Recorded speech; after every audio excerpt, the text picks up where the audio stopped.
Glórias a Deus, louvado, engrandecido seja o nome santo do Senhor. Estou mais uma vez nessa casa de oração chamada por Cristo Jesus e eu me encontro no livro de Eclesiastes, o capítulo é o 3 e o versículo 1, que diz assim: tudo tem o seu tempo determinado e há tempo para todo o propósito debaixo dos céus. Há tempo de nascer, tempo de morrer, tempo de plantar, tempo de arrancar o que se plantou. Então, sabemos que aqui foi escrito pelo sábio Salomão. Ele diz: há tempo para tudo na face da terra. Mas pessoas hoje estão fazendo o tempo que elas querem, da maneira que elas querem, e não é dessa forma. Há tempo para todas as coisas. Uns, tempo para descansar demais, tempo para não fazer nada na vida. Outros, tempo para trabalhar demais. Outros, tempo para estar na igreja demais também. Tempos demais.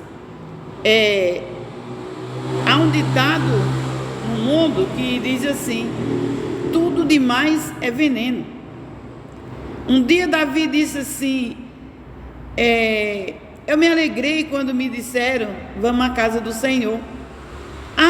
O que eu peço ao Senhor é que eu possa viver em tua casa, né, no seu santo templo, todos os dias da minha vida. Davi falou, né? Mas aí eu vou examinar a humanidade. Se nós vivêssemos todos os dias das nossas vidas no templo, na casa do Senhor, somente orando ao Senhor, o que comeríamos? Com que pagaríamos as nossas contas? Viveríamos como um monge? Há uns anos atrás, quando eu era kardecista, veio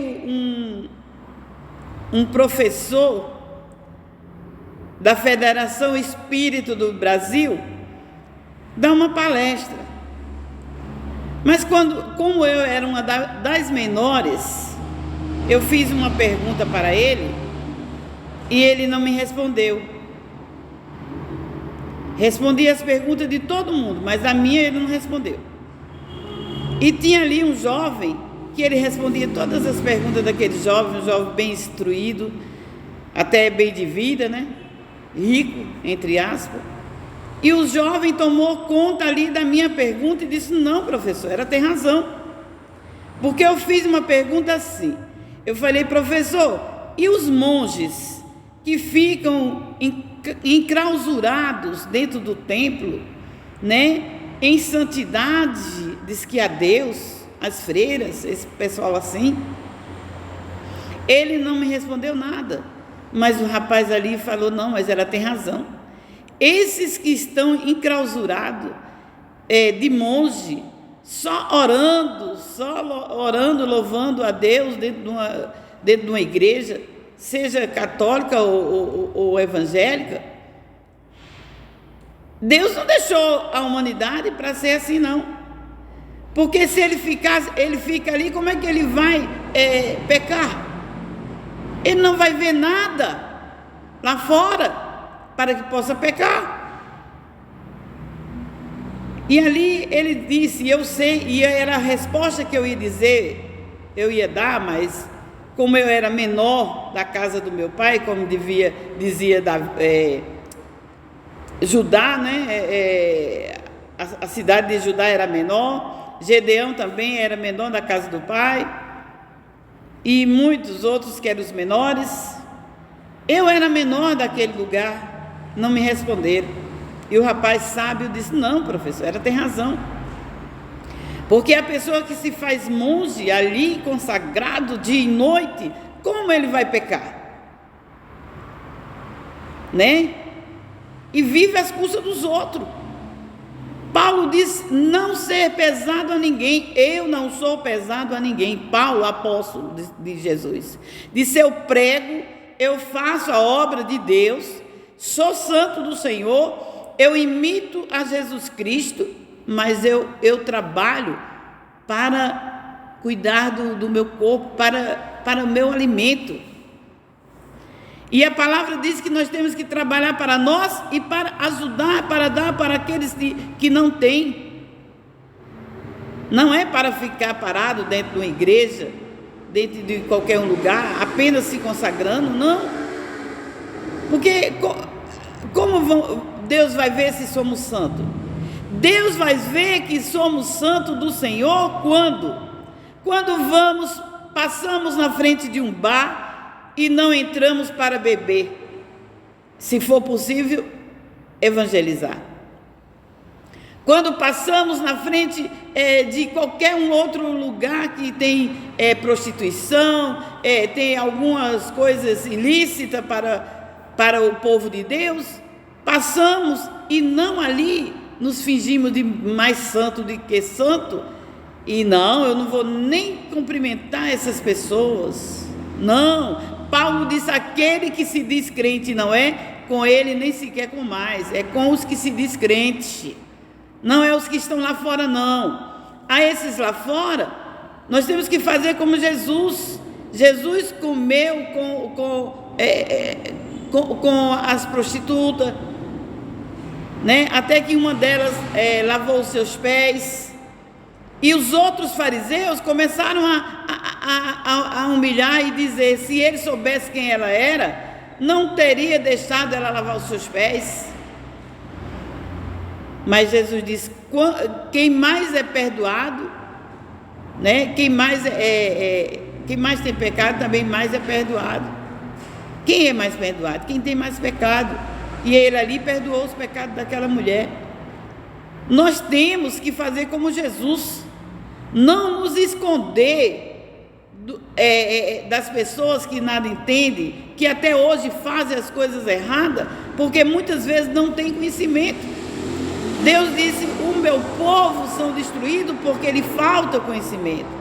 E tem muito povo de Deus espalhado pelo mundo que ainda não tem a palavra de Deus, porque nós, os crentes, temos ficado restrito dentro de templos, dentro do nosso quarto, como disse Jesus. Não é pecado não entrar dentro do nosso quarto e orarmos ao Pai que nos vê em oculto.